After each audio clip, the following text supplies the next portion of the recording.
Bismillahirrahmanirrahim. Assalamu alaikum. My name is Muhammad Aslam. My subject is computer science. हम ये जानते हैं कि we are studying the chapter number 3, that is control structure. Control structure के हवाले से ही हम जानते हैं कि there are 3 types of control structure. ये MCQ में भी आता है, याद रखिएगा. सीक्वेंस, सिलेक्शन और थर्ड वन इज लूप. ये याद रखिएगा. इनके नाम लिखने का भी शॉर्ट क्वेश्चन आ जाता है. MCQ में नंबर ऑफ इनकी तादाद पूछी जा सकती है. उनमें से हम सिलेक्शन स्ट्रक्चर का की कुछ कमांड स्टडी कर रहे हैं. पहले हमने सिंपल इफ स्टेटमेंट स्टडी की थी जिसको हम डिसीजन मेकिंग कहते हैं, और मैंने उसका एक सेंटेंस भी बोला आपको समझाने के लिए प्रीवियस लेक्चर में. आज हम इफ देन स्टेटमेंट को थोड़ा बढ़ा के, यानी ये इफ देन एल्स स्टेटमेंट है, यानी it is a two way statement. इसमें एक कंडीशन दी जाएगी. अगर कंडीशन ट्रू हुई तो first part of the program, यानी अगर इसमें हम पहले इफ लिखेंगे जिसको कीवर्ड कहते हैं, यहाँ हम एक्सप्रेशन देंगे. ये बात मैं कर चुका कि यहाँ जो एक्सप्रेशन देंगे इसको हम कंडीशन भी कहते हैं.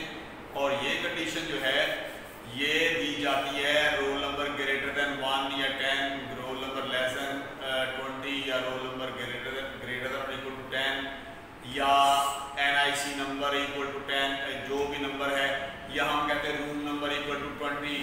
यानी इसमें हम वेरिएबल और कांस्टेंट या वेरिएबल प्लस साथ वेरिएबल और दरमियान में हम greater than less than equal to या greater than equal to less than और नॉट इक्वल टू, इस तरह की स्टेटमेंट हम यहाँ ऑपरेटर हम इस्तेमाल करते हैं. जो ऑपरेटर जिनको हम रिलेशनल ऑपरेटर कहते हैं, ये आप पहले से पढ़ चुके हैं. तो यहाँ कंडीशन लगेगी. अभी देखिए it is a two way statement. जो इफ देन एल्स स्टेटमेंट है वो टू वे स्टेटमेंट है. पहले सिंपल पढ़ी प्रीवियस लेक्चर में. हम यहाँ इफ लिखेंगे, आगे कोई कंडीशन देंगे, देन कीवर्ड सेम एज लिखेंगे, स्टेटमेंट की जगह कमांड्स लिखेंगे. ये प्रोग्रामर ने सोचना है कि अगर यहाँ से कंडीशन निकलती है फॉर ट्रू, अगर ट्रू की सूरत में अगर ये ट्रू निकलता है, यहाँ से कंडीशन ट्रू निकलती है. ट्रू कैसे निकलती है? मैं डोर, एक दरवाजा, मैं किसी कमरे में दाखिल होना चाहता हूँ, मैं रूम को टेस्ट करता हूँ कि ये क्या ओपन है, मैं जोर लगाता हूँ, देखता हूँ, अगर वो ओपन है तो मैं आगे बढ़ता हूँ, अगर मैं देखता हूँ कि वो लॉक है तो मैं आगे नहीं बढ़ता, मैं रुक जाता हूँ, यानी मैं एक्शन नहीं लेता. अगर वो ओपन होता तो मैंने टेस्ट किया कि दिस डोर ओपन, तो दो जवाब आते हैं यस या नो. ब्रेन में दो जवाब आते हैं. टेस्ट किया तो क्लोज था तो जवाब आया नो. अगर वो मैंने खोला तो वो खुल गया तो इसमें जवाब आया ये ओपन हो सकता है. Then I take the action. इसी तरह से एक टेस्ट होता है और दो एक्शन परफॉर्म होते हैं. यहां से ट्रू निकलेगा या फॉल्स निकलेगा. अगर यहां से ट्रू निकलता है तो आपने ये याद रखना है कि वो कमांड या सेट ऑफ कमांड चलेगी जो देन के बाद वाली है. यहां एक कमांड भी लिखी जाती है, 10 भी लिख सकते हैं, 10,000 भी लिख सकते हैं, जितनी मर्जी कमांड लिखें. यहां मैंने ये ट्रू के टास्क का मतलब लिखा, आगे रिपीट कर रहा हूं. अगर ये कंडीशन एक्सप्रेशन ट्रू रिटर्न करेगी, हमें नजर नहीं आएगा. ये कंट्रोल इस कमांड को चलाएगा इन the case of true situation. और अगर इसने फॉल्स रिटर्न किया, अगर यहां से फॉल्स रिटर्न हुआ तो वो स्टेटमेंट चलेगी जो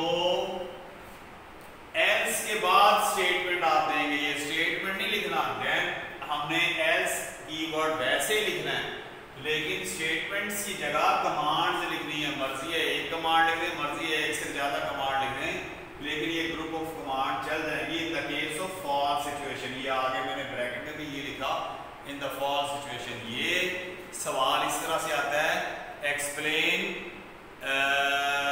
if then else statement with flow chart. यानी ये इस तरह से आता है, इसको इग्नोर नहीं करना आपने. तो ये मैंने इसका फ्लो चार्ट नहीं बनाया, ये तो मैंने इसको पहले समझाया. डेफिनेशन मैंने बोली, आप निशान लगाना चाहें तो निशान लगा सकते हैं. पेज नंबर 46 पे आइए. इफ देन एल्स स्टेटमेंट की हेडिंग लगी हुई है और इसकी दो लाइनें डेफिनेशन ही हैं. The keyword else is used to specify two different with if statement. ये इसने इस तरह से पहले कीवर्ड का जिक्र कर दिया, हालांकि इसको तारीफ दूसरे तरीके से लिखनी चाहिए थी, लेकिन ये भी ठीक है। इफ तो हम पहले पढ़ चुके हैं ना। द कीवर्ड एल्स, यानी कि जो एल्स का कीवर्ड है वो टू वे अल्टरनेटिव मुहैया करेगा with if statement based on a condition. ये बात मैं कर चुका, कंडीशन के ऊपर डिपेंड करेगा। One of the two alternative is executed, दो आपने मुतबादल दिए हैं उनमें से एक करेगा। ट्रू होगी तो देन के बाद वाली कमांड चलेगी, फॉल्स होगी तो एल्स के बाद वाली कमांड चलेगी। अब फ्लो चार्ट पे आते हैं। इसी में फ्लो चार्ट के नीचे दिया हुआ है, सेंटेक्स भी याद करना है, डेफिनेशन भी याद करनी, फ्लो चार्ट भी याद करना। देखिए फ्लो चार्ट प्रोग्राम में ये जो मैंने लाइन खींची, इसका मतलब ऊपर कोई स्टेटमेंट होगी। एक प्रोग्राम के अंदर सिर्फ एक ही कमांड नहीं होती, और भी कई तरह की कमांड्स हो सकती हैं। अगर कोई बड़ा प्रोग्राम हो तो ऊपर ये एरो आने का मतलब ऊपर कोई और तरह की कमांड थी, वो एग्जीक्यूट होने के बाद जब वो इस एरिया में दाखिल होगा तो ये क्योंकि डिसीजन मेकिंग स्टेटमेंट है स्टेटमेंट, तो इसको हमेशा डायमंड सिंबल में बनाया जाता है। आप पढ़ चुके हैं, स्टैंडर्ड सिंबल आप पढ़ चुके हैं, तो ये डायमंड सिंबल में बनाएंगे क्योंकि ये डिसीजन मेकिंग है। अगर यहाँ जो कंडीशन लगाएंगे अगर ट्रू हुई तो ये ट्रू के केस में ये स्टेटमेंट चलेगी, और अगर यहाँ से फॉल्स निकला तो ये वाली स्टेटमेंट चलेगी। और ये प्रोग्रामर ने खुद सेट करना है कि ट्रू केस में मैंने कौन सी कमांड एग्जीक्यूट करवानी है और फॉल्स केस में मैंने कौन सी कमांड एग्जीक्यूट करवानी है। मुझे उम्मीद है आपको आज का लेक्चर समझ आया होगा। शुरुआत है, अगर कोई प्रॉब्लम